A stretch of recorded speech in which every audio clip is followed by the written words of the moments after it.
Boa tarde, amados. A paz do Senhor. Amém?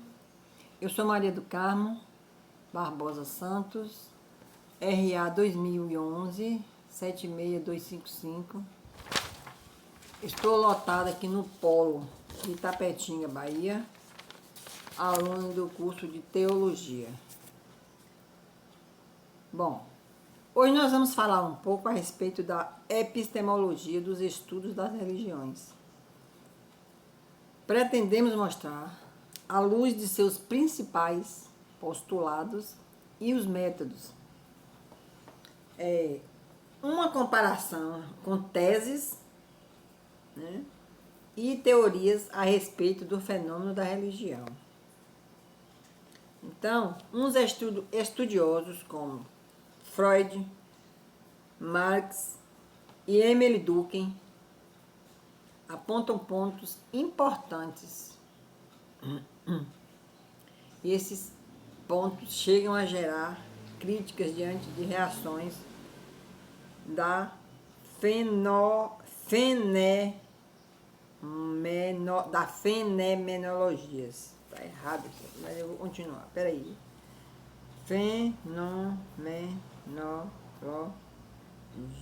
Fenomenológicas.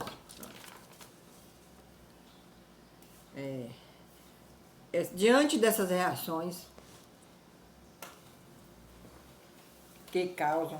dessas reações fenomenológicas, elas causam,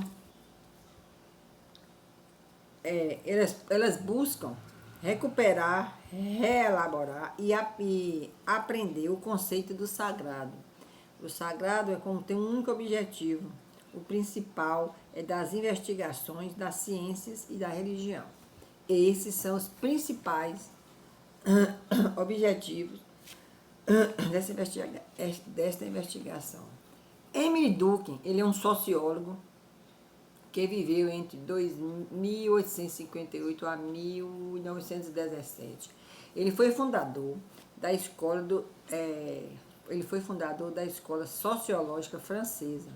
Ele teve uma grande influência na sociologia da religião. Na sociologia da religião, acerca da origem e distribuição dos povos.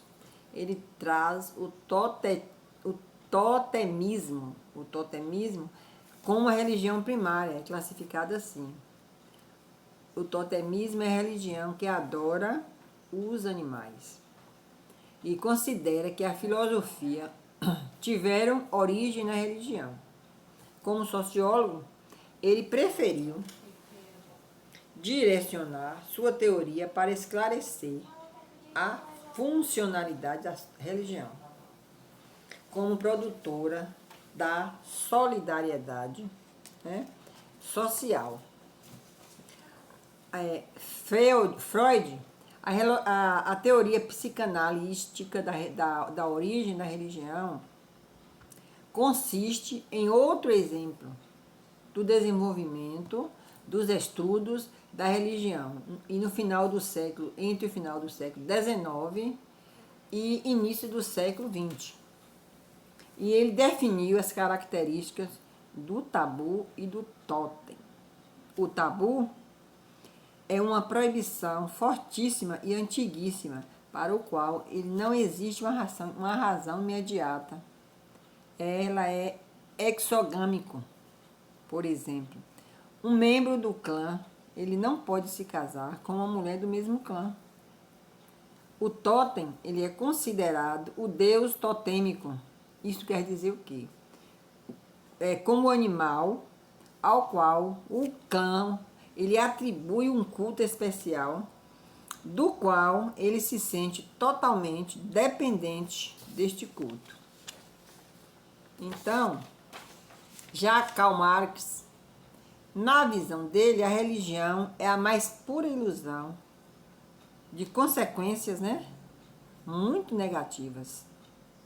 Ou seja, um sistema de crença cujo propósito era para manter uma organização social e dominadora em favor da opressão da elite.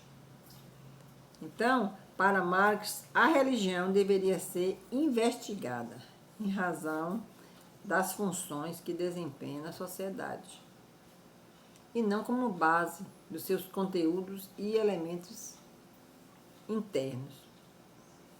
Ele postula um conjunto de causas, essas causas estão diretamente relacionadas com a miséria real, e é constituída por meio de propósitos e de processos econômicos.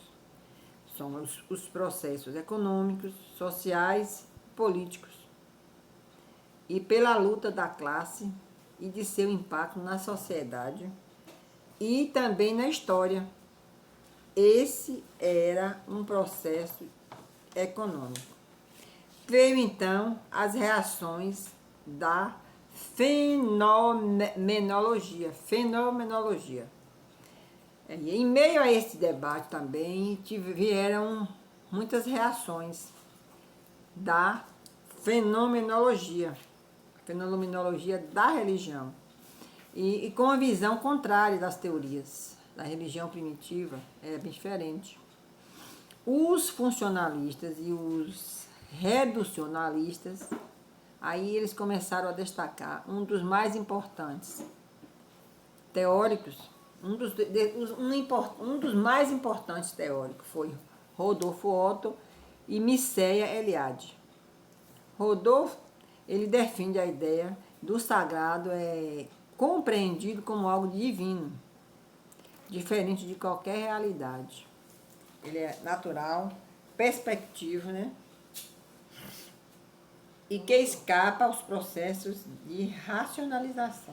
Já a Mircea, ela defendia a autonomia do campo religioso, sugerindo que fosse avaliada com critérios.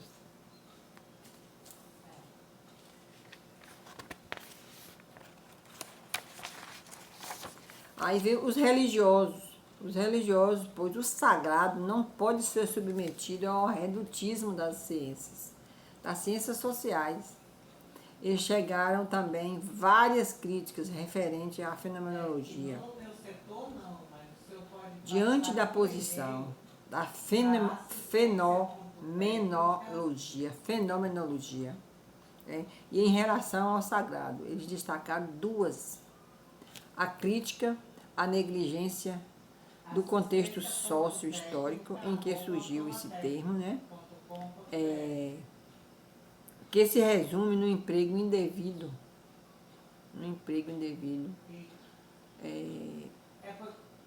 do termo sagrado. Aí no contexto histórico-social. Então, no contexto histórico-social, religioso e tendencioso. Tinha essa tendência, pois estão diretamente ligados a um referencial cristão, né, e protestante, e a suposta universalidade do significado do termo, ela está comprometida e passível também da reavaliação.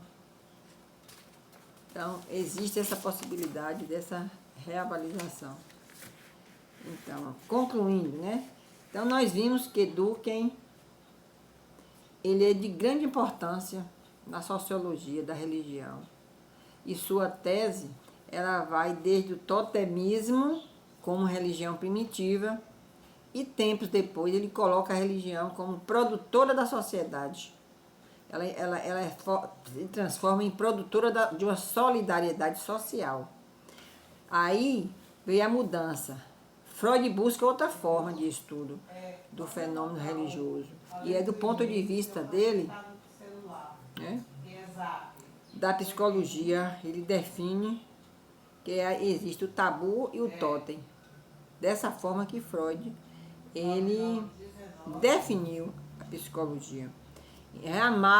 Karl Marx, ele acusa a religião de ser um sistema organizacional, organizado, da elite em detrimento da história da classe trabalhadora. E com isso percebemos que a ciência da religião ela percorreu um longo caminho, né, de debates, pesquisas, até se firmar numa disciplina acadêmica. Levou um bom tempo, né? E com isso a libertação de teses dos funcionalistas e reducionistas.